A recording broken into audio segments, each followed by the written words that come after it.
চিতল মাছের কালিয়া, এটা হচ্ছে নারকেল ইলিশ, নামটা বোধহয় লটপটি ছিল। এটা খুব স্পেশাল আইটেম। এটা হচ্ছে কচুর লতি বা লতি, সেটা শুটকি মাছ দিয়ে করা হয়েছে। সোনামুগের ডাল, লাউ চিংড়ি, এখানে বেশ কিছু ভাজাভুজি। Hello and welcome back to a brand new video. তোমরা দেখছো সুজয় ক্রনিকলস। আমার নাম সুজয়। এত সমস্ত ভালো খাবার দাবার খেয়ে বুঝতেই পারছো একটা ফাটাফাটি ব্লগ আসতে চলেছে। বাড়ির খাবার দাবারকেও সেলিব্রেট করি, প্রচুর রেস্টুরেন্ট কভার করি। এই কথাবার্তাগুলো শুধুমাত্র যারা ফার্স্ট টাইম ভিউয়ার তাদের জন্য বলছি, যারা আমার পুরনো ভিউয়ার তাদেরকে থ্যাংক ইউ চ্যানেলটাকে সাপোর্ট করার জন্য। চলো এবার খাওয়া দাওয়াটা স্টার্ট করি। শুরুতেই খাবো হচ্ছে উচ্ছে দিয়ে ভাত। একদম অল্প করে নিতে হবে কারণ আইটেমস অনেক আছে। ক্রিস্পি ক্রাঞ্চি উচ্ছে ভাজা, অল্প ঘি, উচ্ছে ভাজা, ব্যাস। তার সঙ্গে অল্প ভেন্ডিও নিয়ে নেবো। ভেন্ডিগুলো একদম মুচমুচে কুড়মুড়ি করে ভাজা। শুরুটা একদম জমে, কি বলবো, দই না জমে ক্ষীর, যাই হোক জমে একদম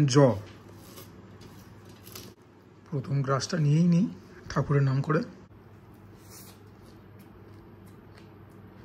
গরম ভাতে ভাজা আর ঘি তুলনাহীন, সঙ্গে কাঁচা লঙ্কা মাছ। মোটামুটি 2 গ্রাসেই শেষ, করতেই হবে, নইলে এত আইটেম কভার করতে পারবো না।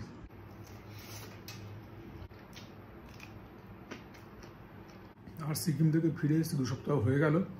আমি জানতাম যে সেরকম সাপোর্ট পাবো না, কিন্তু সেরকম সাপোর্ট কোন ভিডিওতেই বা পাই। কিন্তু তোমরা যারা আমার নিয়মিত দর্শক বা যারা ধরো নতুন জুড়েছো, তাদের কাছ থেকে কিন্তু বেশিরভাগ সাপোর্টিভ কমেন্টসই পেয়েছি। এবং অনেকে এটাও লিখেছো যে ফুড ব্লগিংয়ের সঙ্গে সঙ্গে কেননা ট্রাভেল ব্লগিংও কভার করি, অথবা টোটালি শিফট করে যাই টুয়ার্ডস ট্রাভেল ব্লগিং। তো তাদের জন্য বিগ থ্যাংক ইউ। তবে ব্যাপারটা তো বুঝতেই পারছো, ট্রাভেল ব্লগিং অনেকটাই খরচ সাপেক্ষ হয়। তো সেরকম তুমুল সারা না পেলে টোটালি শিফট করে যাওয়াটা একটুখানি মুশকিল। আর আমি জানি না ঠিক যে ইউটিউব অ্যালগরিথম কীভাবে কাজ করে, কারণ মোস্টলি আমার কন্টেন্টগুলো তো খাবার দাবারের ওপর ভিত্তিক। সেখান থেকে হয়তো ট্রাভেল ব্লগিংয়ে শিফট করেছি বলে হয়তো ব্যাপারটা অনেক বেশি লোকের কাছে ইউটিউব থ্রো করছে না। আমি বলছি না, আমি জানি না কি হয়, আমি জাস্ট স্পেকুলেটিং। তবে বছরে তোমরা ধরতে পারো যে ঠাকুর যদি চান তো 2টো করে অন্তত ট্রাভেল করবো, যদি না 3-4টে হয় তখন তোমাদের সঙ্গে সবটাই শেয়ার করবো। কিন্তু হ্যাঁ, তোমাদের কাছ থেকে যে কমেন্টগুলো পেয়েছি, it means a lot. Thank you so much. এবারে লাউ চিংড়ির পালা। বাহ, চিংড়ির সাইজগুলো দেখেছো? আহা, দেখেই তো মন প্রাণ জুড়িয়ে যায়। বড়িটা আলাদা করে ভেজে রাখা ছিল, নিয়ে নিয়েছি। বাবা, লাউ কইটুকুন হয়েছে দেখো। যাই হোক, অল্প করেই খেতে হবে, বারবারই বলছি, নইলে এত আইটেম কিছুতেই খেতে পারবো না। তো লাউ চিংড়ি 1 গ্রাস না হলেও 1.5 গ্রাসের সদস্য। হ্যাঁ, 1 গ্রাসই হয়ে যাবে, আমার হাতটাও তো বড়। বড়িটাকে নিয়ে নিই পুরোটাই, নাকি? বড়িটাকে অল্প নিই, চিংড়িটাও নিয়ে একটা ছোট্টখাটো মিষ্টি বাইট। চমৎকার হয়েছিল চিংড়ি, একটু মিষ্টি হয়েছে, আমি যেরকম পছন্দ করি। মুড়ির ভালো ফ্লেভার, নুন ঠিকঠাক। এরকম লাউ চিংড়ি দিয়ে 1 থালা ভাত না হোক, 1/2 থালা ভাত খাওয়া যায়। কড়াইশুঁটি এবং নারকেল দিয়ে সোনামুগের ডাল।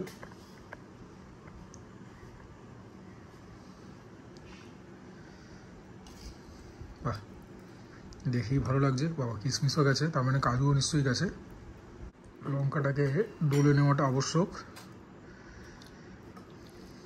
এই যে কড়াইশুঁটি, নারকেল, কাজু, এই যে কাজু ছোটো ছোটো করে ভাঙিয়ে দেওয়া হয়েছে। ছোটো ছোটো করে কাজুও রয়েছে, এই যে ভাঙা কাজু আর কি।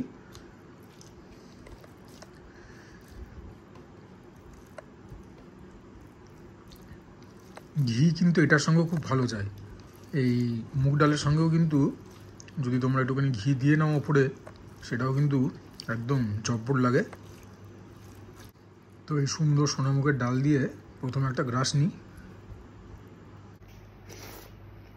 ঘিয়ের ফ্লেভার, শুকনো লঙ্কা থেকে ঝাল ব্যাপার,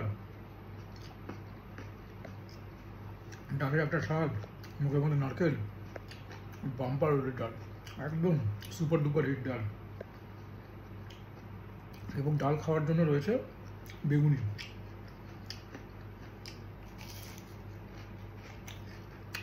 বেগুনির ব্যাপারে একটা কথা বলে রাখি, এটা হচ্ছে স্টোর বট, স্থানীয় একটা তেলে ভাজার দোকান থেকে কেনা। তো কালকে আমি দুবার বাজার করেছি, একবার ব্লিঙ্কিট থেকে, একবার বেরিয়ে। তো যখন ব্লিঙ্কিট থেকে বাজার করছিলাম অনেক আইটেমই আনিয়েছি, তখন বেগুনের দাম দেখছিলাম, বেগুন দুখানা ক্যাটাগরি ছিল, if I am not wrong. একটা দাম ছিল 80 টাকা কিলো, একটা ছিল 120 টাকা কিলো। তো আমি তো জানি বেগুনের দাম এরকমই, তো আমি কিনিনি তখন। তো না কিনে আমি সন্ধ্যেবেলা যখন বাজার আবার করতে গেছিলাম, যে কিছু জিনিস ব্লিঙ্কিটে তখন পাওয়া যায়নি, তো বাজার করতে গিয়ে তখন আমি বেগুনের দাম জিজ্ঞাসা করি, তখন বলে 120 টাকা কিলো। তো মানে এটা এর জন্যই বলা যে মুগের ডালটা আমি বেগুন ভাজা বা বেগুনি দিয়েই খেতেই পছন্দ করি। তো বেগুনিটা আমরা সকালে গিয়ে কিনে এনেছি। তো বেগুনের হচ্ছে এরকম দাম, এই বেগুনিগুলো 5 টাকা করে দিয়েছে। ভাবা যায়, দেখো বেগুন ভেতরে খুবই কম রয়েছে, ওপরে বেসনের কোটিংটাই বেশি। বাট আমি গল্পটা ভাবলাম যে শেয়ার করি। আজকে সকালেও পাড়াতে একজন ভাইয়ের সঙ্গে দেখা হয়েছিল, ভাই বলো বন্ধু বলো যাই বলো, আমাদের প্রতিবেশী আর কি। তো তাকেও বলছিলাম এই সমস্ত কথাবার্তা। বাকি ডালটা যা হয়েছে না, একদম মানে লাজবাব।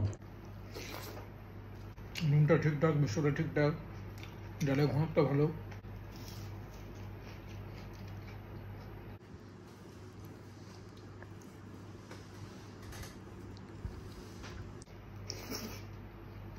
এবারে পালা হচ্ছে লতির, যেরকম বললাম শুটকি দিয়ে করা। এই যে এরকমভাবে শুটকি মাছ দেওয়া হয়েছে, এটা দিয়েও কমই খেতে হবে, নইলে পরে মাছ ফাছ খেতে পারবো না, বুঝলি? দাদা ভালো ভালো মাছ, সব আইটেমই ভালো। যেরকম বললাম শুরুতেই, ঈশ্বরের অসীম কৃপা, মাছ দিয়ে খেতে একটু বেশি ভালো লাগে আর কি। এগুলো থাক, পরে খেয়ে নেবো কোনো দিন, রাত্রেবেলাও পড়ে রয়েছে। শুটকি মাছ কোথায় গেল? এই তো শুটকি ফুটকি দিয়েই একটা জব্বর গ্রাস। এটাও বেশ ভালো হয়েছে। এটা তো ঝাল ঠিকঠাক, খুব একটা বেশি ঝাল না, ঝাল বেশি হলে আমার কোনো অসুবিধা হতো না। নুনটাও ঠিকঠাক মোটামুটি।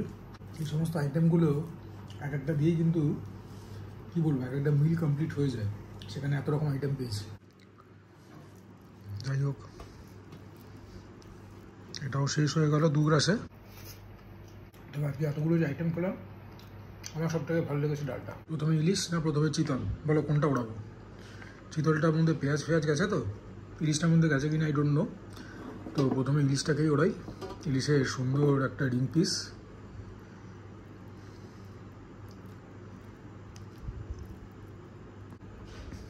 উপরে এগুলো সুন্দর নারকেলের একটা প্রলেপ। এই রান্নাটার মধ্যে আবার সর্ষে যায় না, সর্ষের এসেন্স তোমরা পাবে, কারণ সর্ষের তেল দিয়ে তৈরি করা।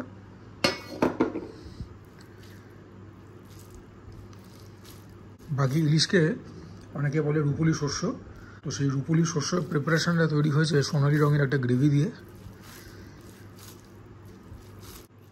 লঙ্কাও দিয়েছে। সোনার উপর কথায় মনে পড়লো, রেকর্ড দাম ছুঁয়েছিল সোনা এবং রূপো, সোনার কথাটাই বলছি, সেই দামের কিছুটা তো পতন ঘটেছে। তোমরা কারা কারা এই সমস্ত জিনিসপত্র ফলো করো কমেন্টে জানাবে। পুরো খেলাটাই হচ্ছে ইউএস মার্কেট ওপরে ভিত্তি করে। ইউএস ট্যারিফ ফ্যারিফ ওগুলো করে দেওয়াতে তখন সোনার দাম ক্রমাগত বেড়েছে, তারপরে এখন আবার একটুখানি কমেছে, অনেকখানি কমেছে। আমাদের ইন্ডিয়ান মার্কেট প্রায় 3% ডাউন হয়ে গেছিলো লাস্ট ওয়েডনেসডে, মানে এই যে বুধবারটা গেল, তারপর থেকে আবার অল্প অল্প করে উঠেছে। তবে লং টার্ম ইনভেস্টমেন্টের জন্য তো মানে খুবই ভালো সোনার রূপো দুটোই। হ্যাঁ, বিভিন্ন রকম ইন্ডিয়ান ফরেন যারা এই সমস্ত ব্যাপার স্যাপার মনিটর করে, তারা তো বলছে যে সোনার দাম মানে অন্তত 10 জনের মধ্যে 7 জন বা 8 জন এই কথাই বলছে যে 2026 অবধি তো অন্তত সোনার দাম বাড়তেই থাকবে, মানে গোটা 26 জুড়ে আর কি। যাই হোক, ইলিশ মাছটাকে আবার খেতে যখন হবে একটুখানি মন এদিকে দিতে হবে, নইলে পরে একদম কাটামাটা ফুটে যাতা একটা অবস্থা হবে।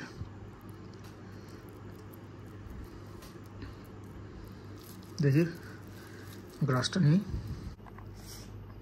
বেশ হয়েছে। সর্ষে খুব একটা ঝাল পাবে না, যেহেতু নারকেলটা গেছে, নারকেল থেকে একটা মিষ্টতা আসছে, দিব্য খেতে হয়েছে। এটা এই নিয়ে দ্বিতীয়বার খাচ্ছি, কয়েকদিন আগেও এটা করা হয়েছিল। এটা লস্ট অ্যান্ড রেয়ার রেসিপি, সেখান থেকে দেখে শিখে করা হয়েছিল। বাকি ইলিশের মান ঠিকঠাক আছে, মানিকতলা থেকে কেনা।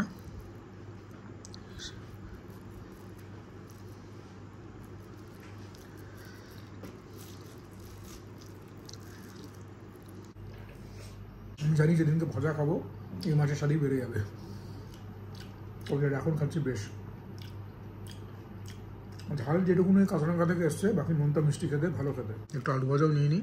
এই রান্নাগুলো দেখাবার এটাই মানে যে এই যে রেসিপিগুলো তো আমাদের না, কিন্তু এই রেসিপিগুলো আমি যে বাড়িতে ট্রাই করে খাচ্ছি, তোমরা একটা রেফারেন্স পয়েন্ট পেয়ে গেলে যে না ওই চ্যানেলটাও দেখবো, ওই চ্যানেলের রেসিপিটা ভালো, বাড়িতে খেয়ে দেখতে পারি, এটাই ব্যাপার। নইলে যিনি রেসিপি করে দেখাচ্ছেন উনি তো ওনার খাবারকে ভালোই বলবেন।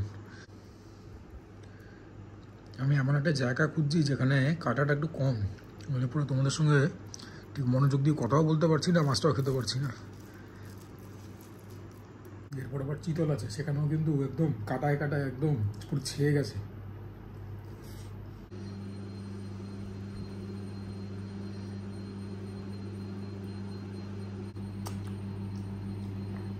এইবারে পালা হচ্ছে চিতল মাছের। মাছটাকে তুলতে গেলেই তো মনে হচ্ছে জায়গাটা ভেঙে যাবে, যাই হোক হ্যাঁ তুলতে গেলে ভেঙে যেতে পারে। তো কি করে তুলবো এখন সেটাই হচ্ছে একটা চ্যালেঞ্জ। চেষ্টা করি যতটা কেয়ারফুলি সম্ভব।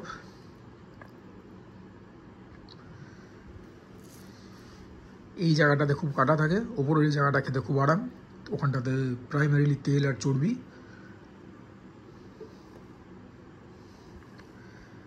ঝোলের একবার রঙটা দেখো, আহা দেখি তো তৃপ্তি। একটা হচ্ছে চোখের তৃপ্তি, একটা হচ্ছে জিভের তৃপ্তি। তো চোখের তৃপ্তি তো হলো, এবার দেখা যাক জিভের তৃপ্তি কতটা মেটাতে পারে, রসনা তৃপ্তি। মাছটাকে নিই,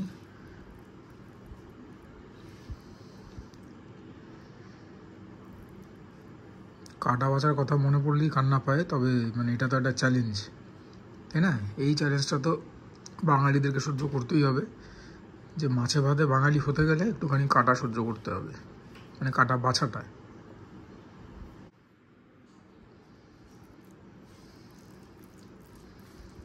দেখি কীরকম হয়েছে, ভালোই হবে। আজকে তো সবগুলো রান্নাই ভালো হয়েছে, সব থেকে ভালো হয়েছিল ডালটা, ওটাও ফ্যান্টাস্টিক হয়েছে, ভীষণ ভীষণ ভালো।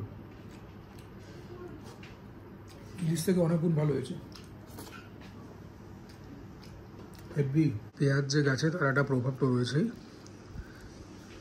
সুতরাং হেভি লাগছে খেতে। কালিয়া তো, কালিয়া খেতে তো ভালো লাগবেই।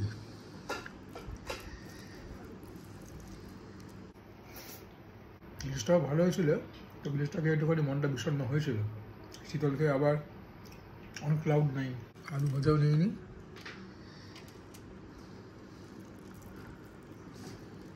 মাছও নিলাম, সব সমেত একটা জম্পেশ গ্রাস। কাটার জায়গাটা একদিকে উড়িয়েছি, এবার এইদিকে পোর্শনটা একটু রিলিজ করি। হ্যাঁ তোমাদেরকে তো আজকে আর দেখাবার কিছু নেই, অনেক কিছুই তো দেখালাম।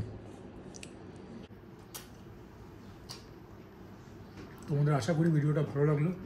এই প্রয়াসগুলো তোমাদের জন্যই নেওয়া। যদি ভালো লাগে প্লিজ লাইক করবে, চ্যানেলটাকে সাবস্ক্রাইব করবে, শেয়ার করবে, কমেন্ট করবে। আর এখনকার মতো টাটা ফ্রম সুজয়।